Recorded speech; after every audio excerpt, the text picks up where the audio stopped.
मैं हूं आशीष त्रिपाठी आपके साथ और बड़ी खबर से करेंगे बुलेटिन की शुरुआत। इस वक्त की बड़ी खबर आ रही है कांकेर से, जहां जवानों ने नक्सलियों की साजिश को नाकाम कर दिया और पानी डोबीर के पास जवानों ने 2 आईईडीज बरामद किए हैं। आपको बताते चले कि नक्सलियों ने यहां पर 2 आईईडी इम्प्लांट किए हुए थे और नक्सलियों के निशाने पर जवान थे। कोयलीबेड़ा थाना इलाके में आईईडी मिले हैं और इसे आइडेंटिफाई कर लिया गया है और किसी भी तरह के नुकसान होने से पहले ही इस आईईडी को पहचान लिया गया और इसे ध्वस्त किया गया।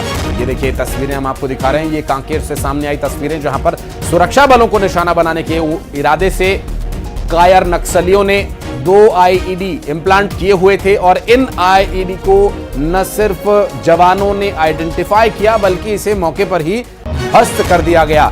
ये आईईडी जवानों को नुकसान पहुंचाने के इरादे से यहां पर लगाए गए थे और कोयलीबेड़ा थाना इलाके में ये आईईडी मिले हैं। कांकेर से बड़ी खबर आपको बता दें, नक्सलियों के इस नापाक इरादे को पूरी तरह से नेस्तो नाबूद कर दिया सुरक्षा बलों ने।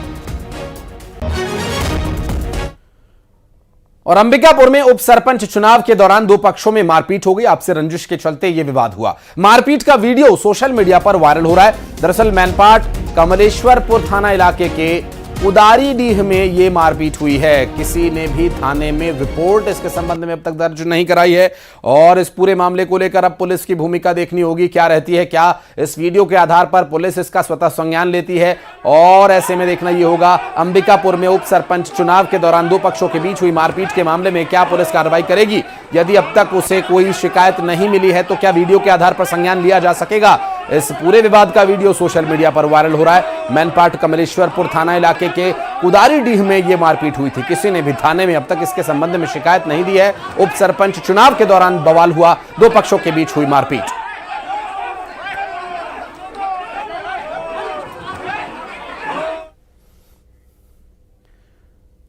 और अंबिकापुर में होली मना रहे एक शख्स के साथ दूसरे की कहासुनी हो गई और 2 युवक आपस में भिड़ गए। मामूली सी बात को लेकर ये दोनों आपस में भिड़ गए और जमकर मारपीट हुई। बीच सड़क पर जमकर लात घूंसे भी चले और इनका एक वीडियो भी सामने आया है। वो वीडियो भी आपको दिखाएंगे किस तरह से मारपीट पूरी हुई थी। दरअसल ये देखिए, ये वो तस्वीरें हैं जहां पर चलती सड़क पर 2 लोगों के बीच मारपीट हो गई। होली खेल रहे थे और होली खेलते खेलते बात बिगड़ गई। मारपीट का वीडियो वायरल हुआ। कोतवाली थाना इलाके के बंगाली चौक पर यह मारपीट हुई थी। अंबिकापुर से सामने आई तस्वीर, होली मना रहे 2 युवक आपस में ही भिड़ गए और मारपीट हो गई। बीच सड़क पर जमकर लात घूंसे चले। मारपीट का वीडियो वायरल हो रहा है। कोतवाली थाना इलाके के बंगाली चौक पर यह मारपीट हुई है। फिलहाल अंबिकापुर में होली मना रहे शख्स जो आपस में भिड़े थे उनकी तस्वीरें सामने आई अंबिकापुर से। एक्सक्लूसिव तस्वीरें हैं। मामूली विवाद के बाद युवकों में जमकर मारपीट हुई और बीच सड़क पर यह जमकर लात घूंसे भी चले। कोतवाली थाना इलाके के बंगाली चौक पर यह मारपीट का घटनाक्रम सामने आया। हालांकि इस पूरे मामले में कार्रवाई क्या कुछ की जाएगी, ये देखने का विषय।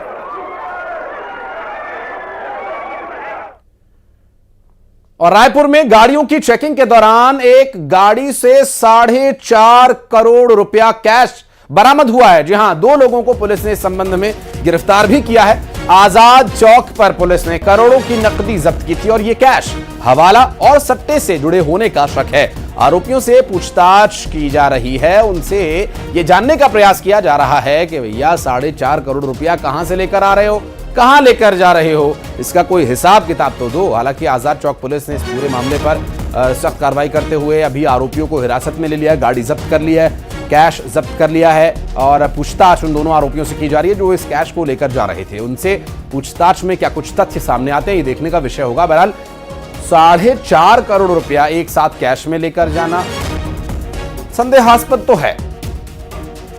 ये रायपुर का पूरा मामला है और इस पूरे मामले में अभी तक 2 गिरफ्तारियां हुई हैं और 4.5 करोड़ रुपया कैश और एक कार पुलिस ने जब्त की है।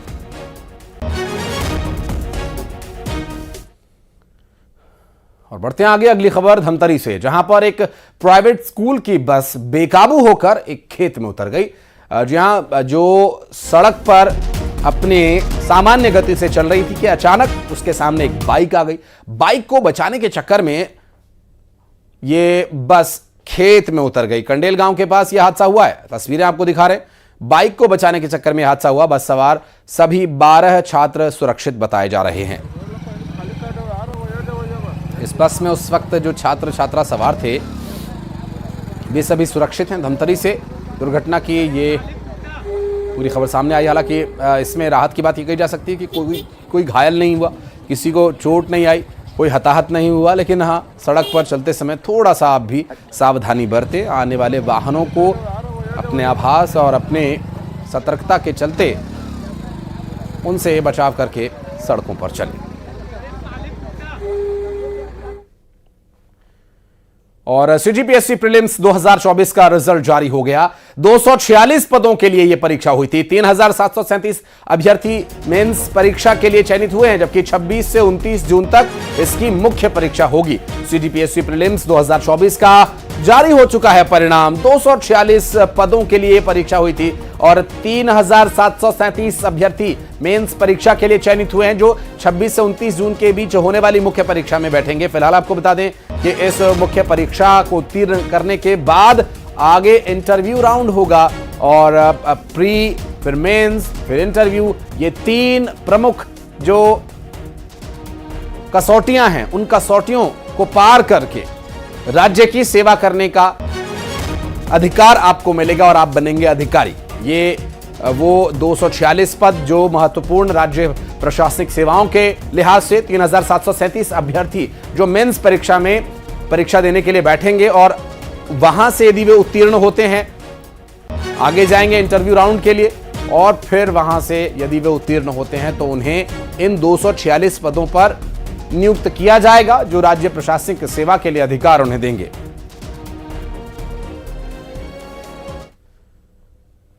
बढ़ते हैं आगे और बस्तर की कांगेर घाटी से एक बड़ी खुशखबरी सामने आई है। जी हां, बस्तर की कांगेर घाटी राष्ट्रीय उद्यान विश्व धरोहर की दौड़ में शामिल हो गया है। यूनेस्को ने पहली सूची में इसे शामिल किया है। दरअसल नेशनल पार्क पात्रता हासिल करने वाला छत्तीसगढ़ का यह पहला क्षेत्र होगा। यूनेस्को ने वर्ल्ड हेरिटेज साइट की टेंटेटिव लिस्ट में इसे शामिल किया है। मुख्यमंत्री विष्णुदेव साय ने कहा कि यह सफलता हमारी कठोर मेहनत और प्रतिबद्धता का परिणाम है।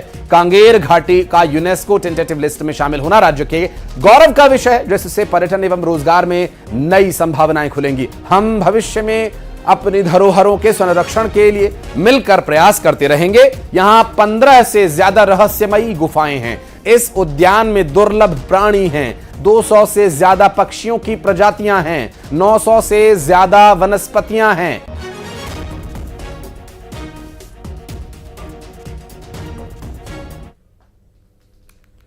और बड़ी खबर गैंगस्टर अमन साहब से जुड़ी आ रही है। बता दें कि बचाव पक्ष के वकील अमन साहब की जान को खतरा बता रहा था। शिफ्टिंग के समय वीडियोग्राफी की मांग की गई थी, कोर्ट ने आवेदन को नामंजूर कर दिया था। बचाव पक्ष के वकील दीपांकर बनर्जी ने कहा कि 14 अक्टूबर को 70 जवानों के साथ अमन साहब को लाया गया था, लेकिन ले जाते समय सिर्फ 12 हथियारबंद जवान मौजूद थे।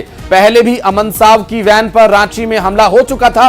वकील ने इसे मानवाधिकार हनन का मामला बताया। उन्होंने कोर्ट में याचिका लगाने की भी बात कही है। बहरहाल आपको बता दें कि इस पूरे घटनाक्रम में जहां गैंगस्टर अमन साहब से जुड़ी खबर आ रही है, बताया जा रहा है कि बचाव पक्ष वकील ने अमन साहब की जान को खतरा बताया। शिफ्टिंग के समय वीडियोग्राफी कराए जाने की मांग की और इस आवेदन को नामंजूर कर दिया गया। बचाव पक्ष के वकील दीपांकर बनर्जी ने कहा कि 14 अक्टूबर को 70 जवानों के साथ अमन साहब को लाया गया था, लेकिन ले जाते समय सिर्फ 12 हथियारबंद जवान वहां मौजूद थे। पहले भी अमन साहब की वैन पर रांची में हमला हो चुका था।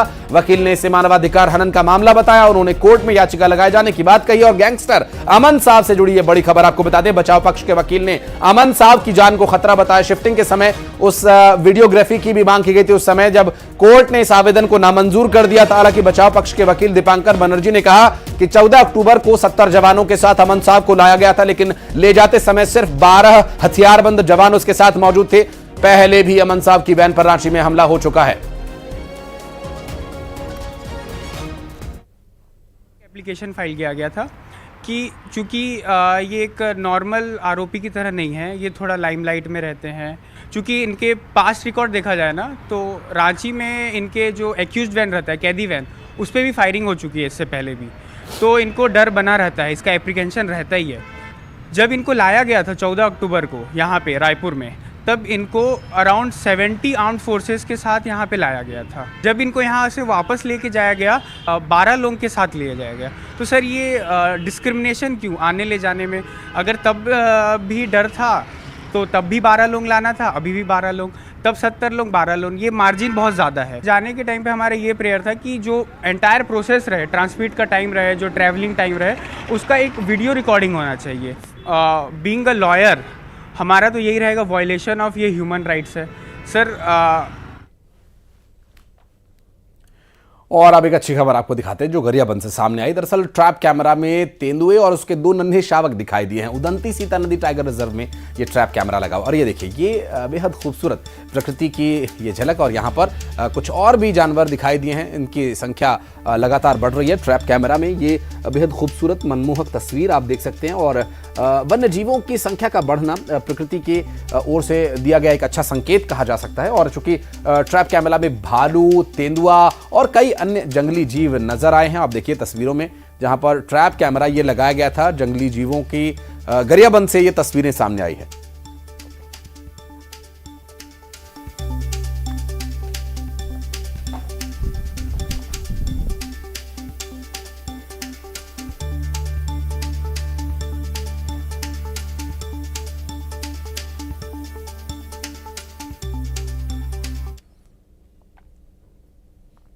और रायपुर में 2 महीने की बच्ची को झाड़ियों में छोड़कर परिजन भाग गए। ग्रीन अर्थ सिटी अमलेश्वर के सामने सड़क पर झाड़ियों में एक बच्ची मिली है।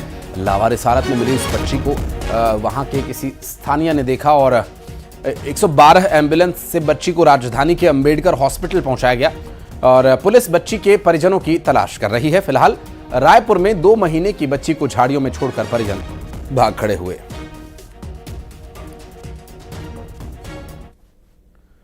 और बीजापुर में फिर एक बार एसीबी और ईओडब्ल्यू की एंट्री हुई है। जहां सहायक आयुक्त आनंद सिंह के बीजापुर स्थित मकान पर एसीबी ने दबिश दी।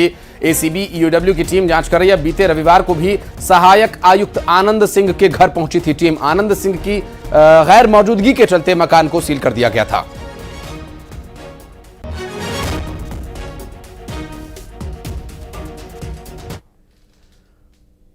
और खबर दुर्ग से है, जहां लापरवाही पर जिला कलेक्टर ने बड़ा एक्शन लिया। जिला अस्पताल से नदारद 2 पूर्व सीएस, आरएमओ, चिकित्सक समेत 80 कर्मचारियों को नोटिस दिया गया। सभी से 3 दिन के भीतर जवाब मांगा गया है। औचक निरीक्षण में ये सभी नदारद पाए गए थे।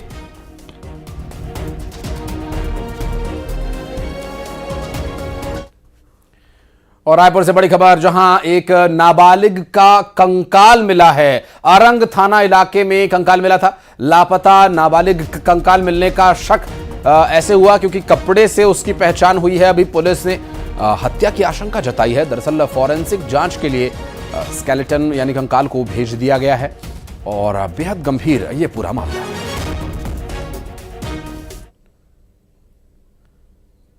भारत माला परियोजना में भ्रष्टाचार के मामले में नेता प्रतिपक्ष चरणदास महंत ने सरकार पर निशाना साधा।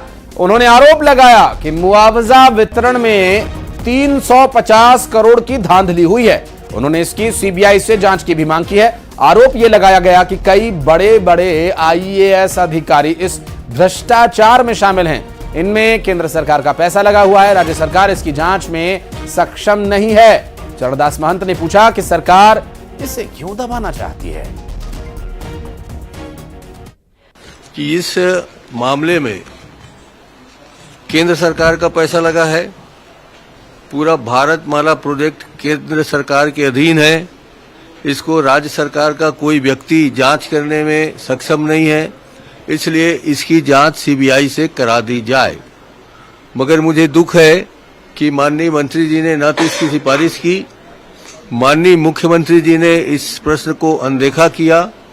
इसके बाद मैंने अध्यक्ष महोदय से भी निवेदन किया कि सदस्यों की समिति बनाकर इसकी जांच कर ली जाए, मगर वो टालम टोल करते रहे। सुकमा और रायपुर में जिला पंचायत चुनाव की तारीख फिर बढ़ाई गई है और इस पर प्रदेश कांग्रेस अध्यक्ष दीपक बैज ने बीजेपी पर निशाना साधा। उन्होंने पूछा कि आखिर सरकार को किस बात का डर है। बार बार कांग्रेस के कार्यकर्ता धरने पर बैठने के लिए मजबूर हो रहे हैं। अब 20 तारीख के बाद एक भी दिन की तारीख बढ़ाई तो बर्दाश्त नहीं करेंगे। उन्होंने तंज कसा कि एक देश एक चुनाव की बात करते हैं और एक जिला पंचायत का चुनाव तक नहीं करा पा रहे हैं।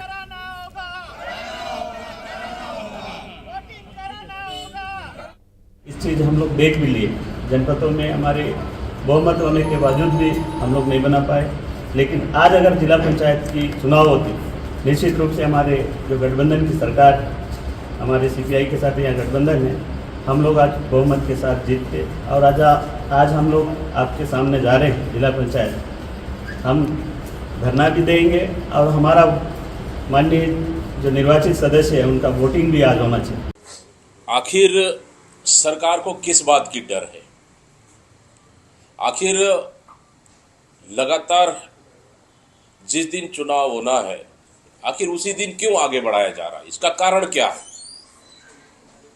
भाई कोई तो रीजन होगा कि डेट को आगे बढ़ाने का।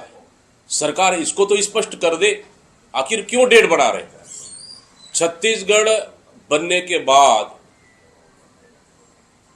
राजनीतिक रूप से मैं सत्ता का डर में पहली बार देखने को मिल रहा है इस समय कि कांकेर जिले में जनपद चुनाव का 3-4 बार बढ़ा चुके हैं आगे। और गृहमंत्री अमित शाह के मिशन 2026 को लेकर सुरक्षा बल लगातार ऑपरेशन चला रहे हैं। एक के बाद एक लगातार कामयाबी मिल रही है। बस्तर में सुरक्षा बलों के एक्शन के बाद मोस्ट वांटेड नक्सली अब अंडरग्राउंड हो गए हैं। खुफिया विभाग के पास इसे लेकर अहम जानकारी भी मिली है। करोड़ों के इनामी नक्सलियों को मारे जाने का भी भय है और इस वजह से ये पड़ोसी राज्यों में जाकर छिप गए हैं। उधर सुरक्षा बलों ने अंडरग्राउंड होने वाले नक्सलियों की कुंडली तैयार कर ली है। साफ कर दिया है कि सरेंडर न करने पर परिणाम भुगतने होंगे। सीपीएम संगठन वैसा भी एक अंडरग्राउंड संगठन है, भूमिगत संगठन है। उनके जो कैडर्स मिलिशिया से लेकर जो टॉप लेवल का कैडर्स तक अधिकतम समय वो तो अंडरग्राउंड रह कर मतलब किसी प्रकार का साजिश का अंजाम देने के लिए उनका कोशिश की जाती है। इसके बावजूद सुरक्षा बल द्वारा उनकी प्रोफाइल को पता साझी करके उनके बारे में आसूचना का और मजबूत करके उनके खिलाफ विगत समय में काफी प्रभावी रूप से कार्रवाई की गई थे। और आने वाले समय में भी यदि वो अंडरग्राउंड रहे या कहीं भी खुलेआम गुने जो भी परिस्थिति रहेगा उनके खिलाफ हम जानकारी इकट्ठा करके और स्पष्ट रूप से कार्रवाई करने के लिए अपने पास पर्याप्त बल संख्या भी है और हमारे पास एक मजबूत कार्य योजना भी है। और अंबिकापुर के गंगापुर में बन रहे मेडिकल कॉलेज अस्पताल की बिल्डिंग अधूरी पड़ी है। बिल्डिंग बनाने के लिए 109 करोड़ रुपए की जरूरत है। बजट प्रावधान होने के बावजूद अभी तक प्रशासनिक मंजूरी नहीं मिली है और इस कारण मेडिकल कॉलेज अस्पताल सालों से जिला अस्पताल में चल रहा है। अंबिकापुर में मेडिकल कॉलेज अस्पताल खुले करीब 6 साल से ज्यादा का वक्त हो चुका है और इसके बाद भी गंगापुर में मेडिकल कॉलेज अस्पताल की बिल्डिंग का निर्माण अधूरा पड़ा है।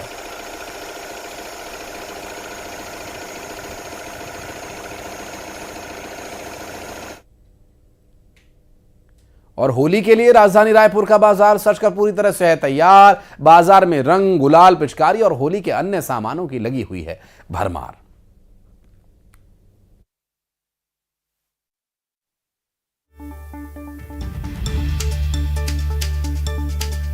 में पिचकारी, रंग, गुलाल और होली का अन्य सामान आप देख सकते हैं। इस बार जो होली मनाई जाएगी इसमें कलर बॉम्ब्स का इस्तेमाल किया जा रहा है। मसलन जो स्मॉग छोड़े या कलर उड़ने वाले ऐसे स्पार्कल वाले और जो सिलेंडर्स जो प्रेशर के साथ जो कलर्स फेंकने वाले जो इलेक्ट्रिक गन्स और टैंक्स, स्प्रे जैसे नए नए आइटम उपलब्ध हैं बाजार में। सिर्फ रंग और गुलाल ही नहीं बल्कि होली के लिए रंग बिरंगी बॉल्स, टी शर्ट्स, कुर्ते, टोपी, चश्मा और कई अन्य आकर्षक सामान उपलब्ध हैं जो होली वाले दिन आप इस्तेमाल करें तो एक अलग अनुभव इसका हो, इस उद्देश्य से बाजारों में लाए गए हैं। रायपुर से ये तस्वीरें होली के तैयारी की दिखा रहे हैं हम आपको, जिसमें देखिए अलग अलग डिजाइन, अलग अलग तरह की ये पिचकारी, गुलाल और रंग नजर आ रहे हैं।